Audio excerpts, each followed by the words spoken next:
So this past Friday, a week ago, I was sitting on the other side of the pond looking back over the farm, Smith Family Farms, as my dad always called it, and what we built over the last 20 years and appreciating it. And one of my first thoughts was I looked at the pond and I had a thought to my father-in-law, Pete Petroff. My mother-in-law and my brother-in-law are here today. And he one time told me he was coming to a decision about whether he wanted to buy a boat or put in a pool. And he was trying to decide if he was going to go to the water or have the water come to him. And he chose the pool so that the water would be right there. And I felt like Dad made that same decision between either going fishing or bringing the fish to him. And he even fed those fish daily, so it was literally like shooting fish in a barrel right outside his back porch. Isn't that right, Banks? Yeah, Banks fishes it all the time. But he always wanted to build a house in that location. It's where his Uncle Johnny's house was, is where he grew up. He loved that house. He loved that farm so much. And to start doing it, we had to build this guest house. And we built it where the pack house was.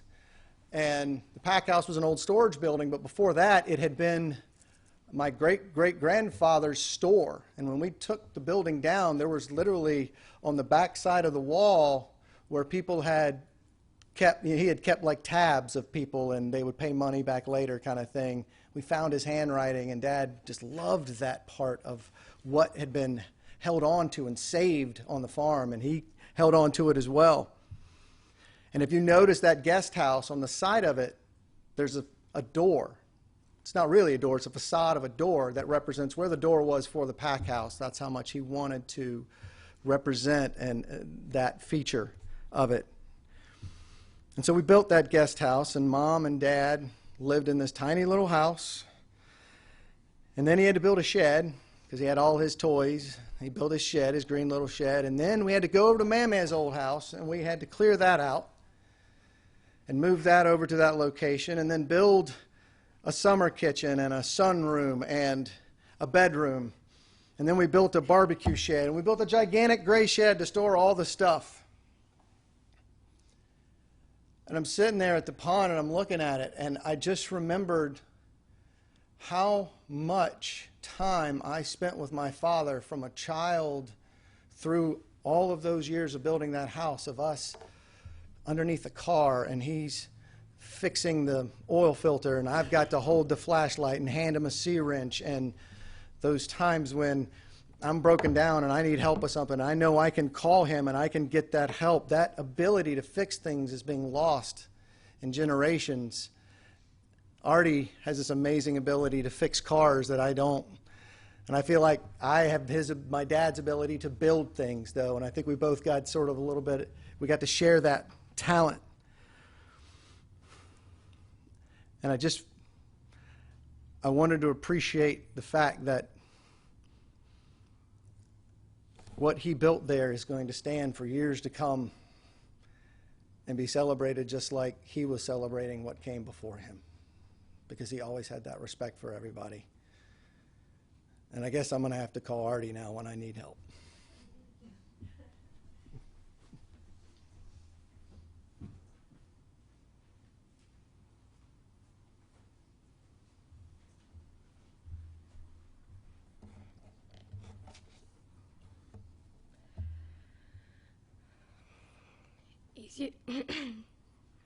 Ease your grief, he is not gone, for in your heart he lingers on. His smile, his laugh, his special way will comfort you from day to day. You'll feel his presence in the breeze that dances gently through the trees, and it's his face that you will see when you're in need of company. At any time, you can recall the love you shared. You saved it all. And in time, more than anything, you'll find peace in the remembering.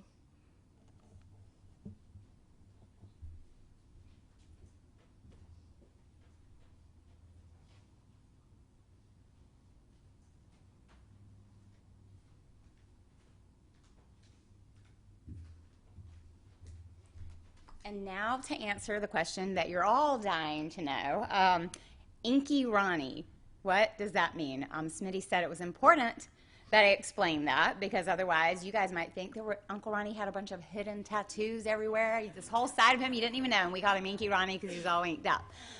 But the truth is, my sister, his niece, Christy, couldn't say the word uncle when she was little.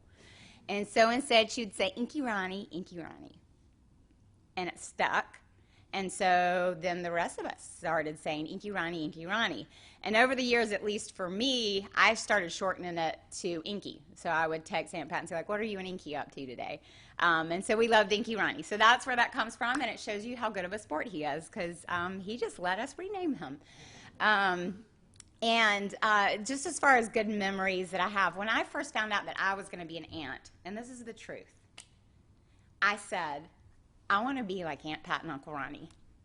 I want to be Aunt Pat and Uncle Ronnie. And I said, now I am not good. They give the best gifts, by the way. White elephant, you're always like, giddy up. Like, we used to do we used to draw names, I think. And when I would find out I had Aunt Pat or Uncle Ronnie, I was like, giddy up. This is going to be good. And I still have the beach blanket that Uncle Ronnie gave me one year in my car. And I'm a beach bum, so I use it a lot. So I think I've had it for 20 years. So, and so they were really great about that, but he was just fun and loving, and he took you as you were. You never felt like you had to impress him. He was loving. He had the greatest smile, the brightest eyes. He had that twinkle in his eye. He had the best wit, and he was just always an uncle that you loved to be around. Like, he was just fun. Like I've always said, I have the funniest family, and he was definitely a ringleader in that. And he was good to have had a son and no daughters, and you girls weren't quite around yet. He was a good uncle with us nieces. Like, he would watch our Granny's dance concerts on Granny's front porch. My cousin Jacqueline and I would perform. I'm sure we were amazing. We would press the jam box, and he would come and watch us. He let Jacqueline and I, he was a brave man. One time he drove Granny, Granddaddy, me, Jacqueline, Aunt Pat, to Mississippi to see Smitty in Biloxi when he was in the Air Force. And he let Jacqueline and I do his hair. And we were like 12 years old, and he was driving, and I still have this image of this purple ribbon in the back of Minky's hair like this. And he had a little more length to his hair, so it was like every girl's dream. And he let us do that forever. And I have a different memory of the El Camino, and it was with my mom. She was about to go into labor with my brother, and she said, I'm going to the hospital to have the baby, and Inky Ronnie's coming to get y'all. I actually remember him strapping me in and my sister in. I remember that seatbelt going over me in the El Camino. Just one more memory, and then I'll stop. I also remember, and Aunt Pat and I can't really figure out when this was or what, but he had something done with either his throat or his teeth or something, and I was visiting them because I would go and hang out with them when I was little, and whatever it was, Aunt Pat went inside, and she got some ice cream and for him and handed it over to him. And I remember I was in the back, and I made some joke about, like, oh, Uncle Ronnie, you should have surgery all the time because we've got all this ice cream. And I just remember Aunt Pat noticing that he was hurting. And I can still see the look because I was sitting a little bit behind her, and she looked over like that. And it was this love, and it was this feeling and empathy for him. And as a little girl, that struck me, which is pretty cool. And that's the same empathy and love and support that I saw from her throughout all of his life, and he did the same for her. So those are my Inky Ronnie memories. And now my older and much funnier and better looking cousin, Artie, is coming up here now. He paid me to say that. He paid me to say it.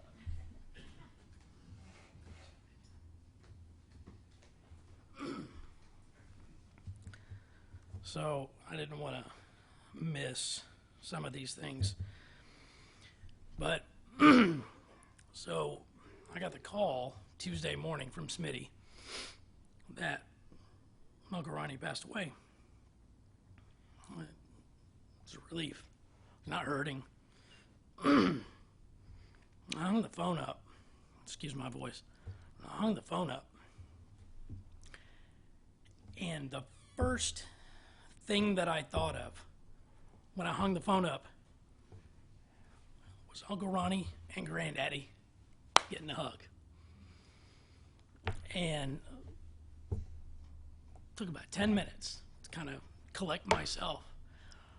But there was jealousy there because we all miss Granddaddy. And it was absolutely impossible for anybody to fill those zipper boots. But Uncle Ronnie did it. And he was Granddaddy every day. From the jawline, from the hair, to the way he was with everybody.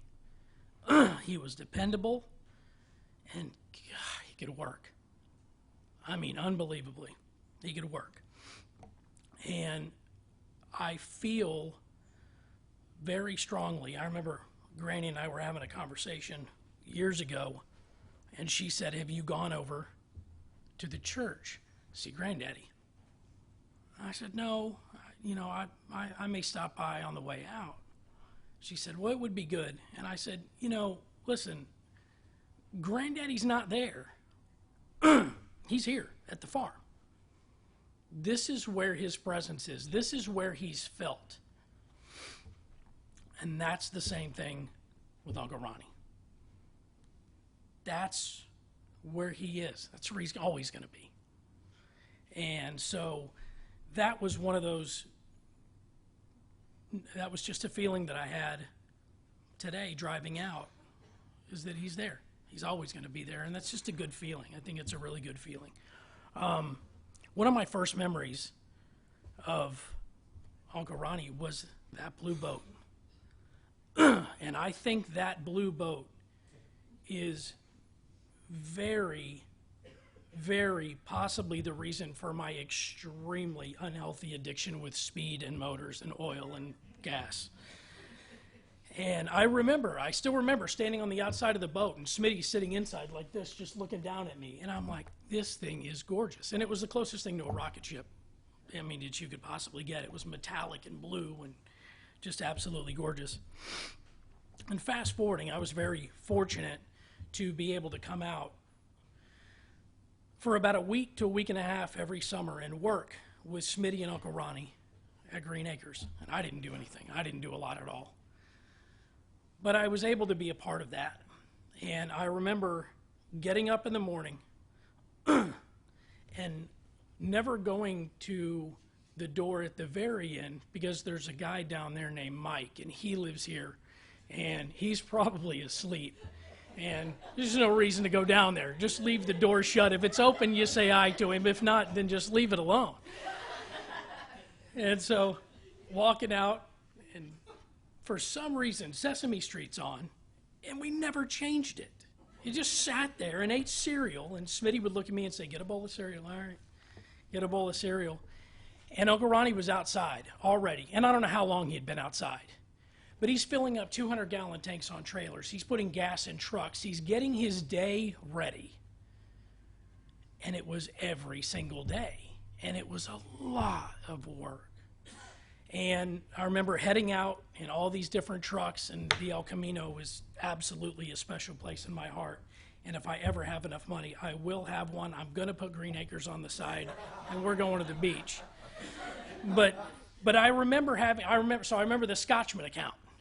And we had to go to all the different Scotchmans to mow the yard and all that stuff. And one of the things that I remember was that people would always walk up there like pumping their gas and like, excuse me, do you know if they sell this in here?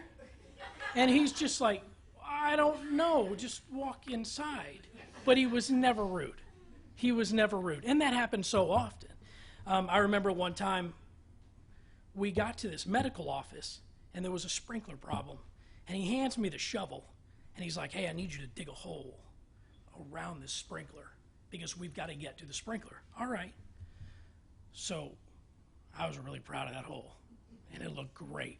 And all the dirt's piled up right next to it, and everything looks really clean. I stood back and put the shovel down. I'm like, look at that. And he goes, buddy, that's great.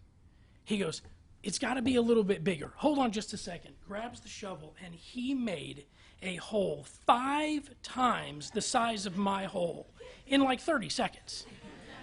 And he was like, well, that's kind of what we need because I've got to get under. Oh, okay. So he fixes the sprinkler, and I watched him. And one of the things that I will say is that he was a demonstrating teacher. There was no question that he wouldn't answer, no question too dumb, and he wanted you to see what he was doing. So we got done, holes back in, and I just said, well, what about the dirt that I put right here? And he went, oh, well, good. Let's get out of here. All right, man. Making a difference. And it just was always that being around a teacher, being somebody who you know is going to make you better. And in order to be a good man, you have to have 2 things. You have to have a wonderful woman. And 2, you've got to have somebody who's a teacher. You've got to have, in order to be a good man, you've got to have a man who's a solid figure in your life, who's going to be able to show you right from wrong and the correct path to take. And he was that guy. He always was that guy. Didn't matter what it was, splitting wood and just being out there cutting wood like crazy, driving around the corner to, I think it was Mr. Baker's house when that tree was down. He was like, we got a little bit of wood to cut. All right. So we got chainsaws, drove around the corner. The base of this tree was on the ground, and it was this tall. I was like, what are we going to do with this? And he's like, we just got to get to work. So he was on one side of the tree, and I was on the other, and we were just trying to line the saws up enough to be able to cut. And he outworked me tenfold. And funny enough, we got it done. I mean, there were other people out there, but it was amazing to me that we got that done. Something else that stands out to me was the dump truck. So he tells me, he goes, hey, I need pine straw. I'm like, all right. I want you to take the dump truck into town, and this guy knows you're coming, and they're going to load the pine straw up. Me? Oh, yeah, I'll be more than happy, but I don't know I've never even gotten into this thing. And so he walks me over, and he's showing me, everything or whatever. And I said, listen, I've never driven anything this big. He said, truck doesn't know that. All right. And sure enough, I was so excited coming back with that full load of straw. Look what I did! So I was really excited, and he was proud of me. I knew that he was proud of me. And if the shoe was on the other foot, there's no way I would have let anybody drive out in that thing. But he did. He trusted me, and that was one of those things. And I think that was a big step for me in the sense of I knew that I had his trust. I knew that I had his backing and his support for whatever happened. So that was a big thing. And I will tell you that he took family very seriously. He took relationships very seriously. And I am confident that the relationships that we have today, the relationships that the cousins have today, are in a large part because of him, because of what he did. And it was huge. It really was. If you're going to leave something behind, family's the best thing to leave behind. And I think that the family unit is great. And I think that he, like Granddaddy, would be extremely proud of all of us with where we are. Last thing I'll leave you with. So my wife shared this with me this morning. That my son asked her yesterday, where are you going tomorrow with Daddy? He said, well, we're going to South Carolina for Uncle Ronnie's funeral. I said, well, what do you mean funeral? Well, sometimes when we drive down the road and we see the graveyards and the cemeteries, those people have been buried there. And he said, oh, you mean going to heaven? Yeah. So you mean getting a new body? Well, yeah. Did Uncle Ronnie get a new body? And She said, yeah, he got a new body. Well, is he in heaven now? Yeah, he's in heaven now. And he said, well, he can live in our hearts. And that is the truth, and he always will. So, thank you.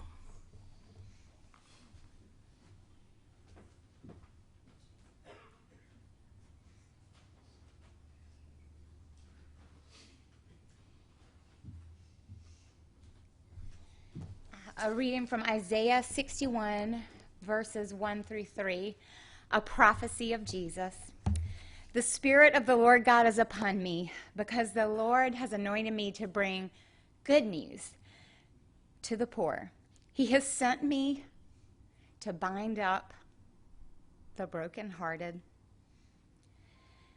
to comfort all who mourn, to grant to those who mourn in Zion, to give them a beautiful headdress instead of ashes, the oil of gladness instead of mourning, the garment of praise instead of a faint spirit, that they may be called oaks of righteousness, the planting of the Lord, that he may be glorified. And then John 11, verses 33 through 36, around the death of Jesus right before he resurrects him. The death of Lazarus right before he resurrects him, Jesus does. It says, when Jesus saw her weeping, and this is Lazarus' sister, when Jesus saw her weeping, and the Jews who had come along also weeping, he was deeply moved in spirit and troubled. Where have you laid him? He asked. Come and see, Lord, they replied. Jesus wept. And then all the Jews said, see how much he loved him?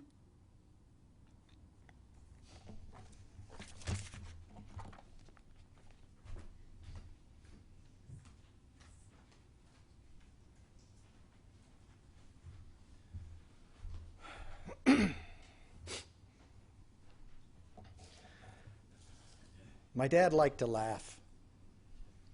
My memories of as a child are crawling into the foot of the bed while Mom and Dad were there, and we would read Patrick McManus stories until we were crying laughing, or the Reader's Digest stories. One of my favorite pictures is from a trip we took to Edisto, and Jennifer caught this picture of me and Mom and Dad eating oysters, and we're just about to eat an oyster, and just we're all laughing at something that was just said, because that was our lives. We were the three amigos. He liked his cars. He liked shag music a lot. He liked to shag dance. He liked Clemson football. But then there were the things he loved. And there's a saying, if nothing saves us from death, at least love should save us from life. Dad loved where he was from. He was a farmer from Hebron. I thought it was funny, though, when people didn't know where that was, he'd go, Cades.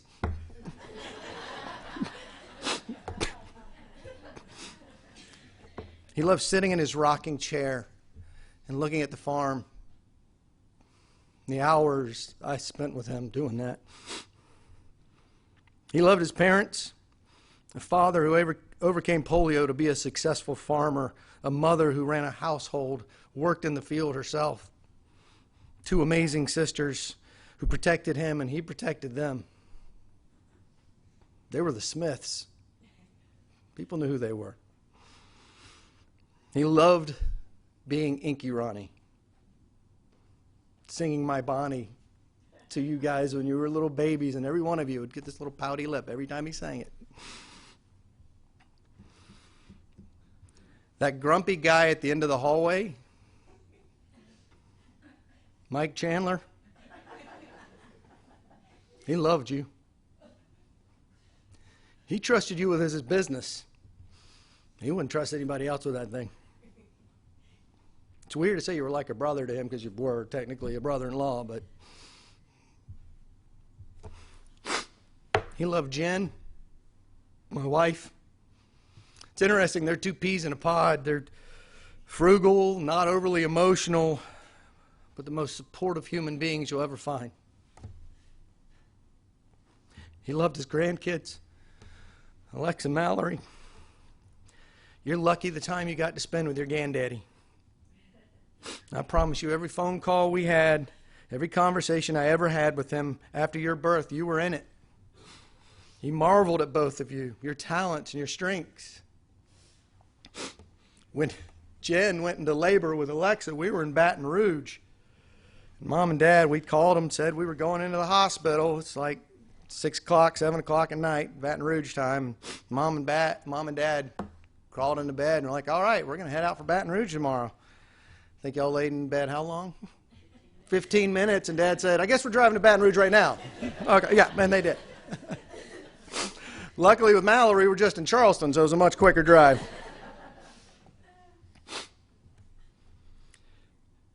And he loved my mom,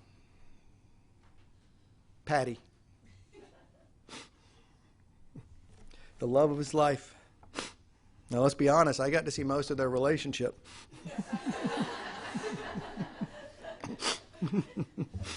They were romantic. They were silly. They used to shag dance in the living room. It was the truest form of love I've ever seen or known until I met my wife. Funny little story. Dad was also a little bit of a nudist. Well, it was just the three of us, and he was taking a bath, which that's something you should know. He took baths. He was taking a bath, and he had something cooking on the stove. All I know is I'm going down the hallway, and Dad is naked in front of the stove stirring something. Mom's next to him like a sous chef. She's dressed, thank goodness. And I'm like, I'm 16. I'm like, what is going on? And they're like, what? And Dad's like, I forgot I had to stir this. And I was like, okay. And then Mom just reaches over and just gives him a little pat on the butt. And I was like, all right, I'm out. I'm out. But it was just the beautifulness of their relationship. And my dad loved me. Sometimes privilege is used a lot nowadays as a negative, but I think it's used that way when people don't realize it. He loved me. He loved when I did wrong. His discipline was not out of anger. It was out of learning what is right. He always hugged me. My mom and dad had very different taste in movies. Mom liked Grease and musicals, and Dad liked horror movies, so I was always the date to the movie. So I was seeing horror movies when I was like 9 years old. Loved going fishing with him, and we'd take moon pies and oatmeal cream pies and some kind of meat in a can, Spam, Vienna sausages, what have you, and we would just talk. He would teach me about what is right and wrong. He would teach me about life. He would tell me stories about my grandfather, my granny, my aunts, my uncles. He showed me how to work with my hands. He showed me good music. He showed me how to respect people, even when you disagree with them. He showed me how to be a good man, a good husband, and a good father. And he supported me no matter what path I took. He went to college when he was 18. He went to Clemson. After 2 years of experiencing Clemson, he had failed out. He went into the Air Force. He did his service. He got out. He went back to Clemson at the age of 30. He graduated. 18, I went to Clemson. After 2 years, I failed out. I went in the Air Force for 4 years. I came back. At the age of 30, I graduated from Clemson with my degree. I am my father's child. A week ago, it was Tuesday a week past, Mom sent me a text that said they were going to up the medicine and that we didn't know how much longer we'd have with him being conscious. And I told Jen, I feel like I need to get up there. I don't need to wait, because I was planning on being up there that Friday. And I went up, and he was pretty coherent. He had in and out, and I grabbed him at this one moment, and he was just kind of sitting there, and I said, Dad, I got this. You don't have to worry anymore. And he looked at me with those blue eyes, and he smiled, and he said, I know. What a privilege.